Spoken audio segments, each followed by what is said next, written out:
ಬೆಳಗ್ಗೆ ಎದ್ದು ರೆಡಿಯಾಗಿ ನಾನು ಹೊರಟಿದ್ದು ಚಿತ್ರದುರ್ಗಕ್ಕೆ ಮಹಾಗಣಪತಿನ ನೋಡೋಕ್ಕೆ. ಹಿಂದೂ ಮಹಾಗಣಪತಿ ಅದ್ಭುತವಾಗಿ ಕಾಣ್ತಿತ್ತು. ನೋಡಿಕೊಂಡು ಹಾಗೆ ಅಲ್ಲಿ ಪ್ರಸಾದ ತಿಂದ್ಕೊಂಡು ನಾವು ಹೊರಟಿದ್ದು ಚಿತ್ರದುರ್ಗದ ಕೋಟೆಗೆ. ವೆದರ್ ಏನೋ ತುಂಬ ಚೆನ್ನಾಗಿತ್ತು. ನಿಮ್ಗೆಲ್ಲರಿಗೂ ಗೊತ್ತಿರೋ ಹಾಗೆ ಇದು 7 ಸುತ್ತಿನ ಕೋಟೆ. ಆರಾಮಾಗಿ ಅಡ್ಡಾಡ್ಕೊಂಡು ಬಂದ್ವಿ. ಆದರೆ ಈ ಕುದುರೆ ಹೆಜ್ಜೆ ಎತ್ತಬೇಕು ಅಂತ ಹೋಗಿ ಸಾಹಸ ಮಾಡಿ 4 ಹೆಜ್ಜೆನೂ ಹಿಡ್ದೆ ವಾಪಸ್ ಬಂದ್ಬಿಟ್ವಿ ಹೆದ್ರುಕೊಂಡು.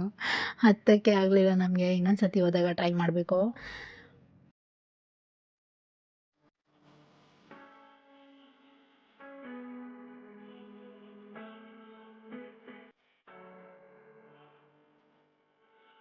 ಅವೆಲ್ಲ ಬೆಟ್ಟ ಹತ್ತಿ ಮೇಲೆ ಟೆಂಪಲ್ ನೋಡೋಕೆ ಹೋದರೆ ನಮ್ಮ ಮಾವ ನೋಡಿ ಅಲ್ಲಿ ಹಳ್ಳಿ ಕಟ್ಟೆ ಮೇಲೆ ಮಲ್ಕೊಂಡಿರೋದು ಎದ್ದೇ ಬರಲಿಲ್ಲ ಕೊನೆಗೂ. ಅಲ್ಲಿಂದ ಕೊನೆಗೆಲ್ಲ ಸುತ್ತಾಡಿಕೊಂಡು ಲಾಸ್ಟಿಗೆ ಆನೆ ಬಾಗ್ಲ ಹತ್ರ ಮಸಾಲ ಮಿರ್ಚಿ ಅಂತ ಕೊಡ್ತಾರೆ ತಿಂದ್ಕೊಂಡು ಮನೆಗೆ ಬಂದು ಮಲ್ಕೊಂಡಿದ್ದಾಯ್ತು ನೋಡಿ.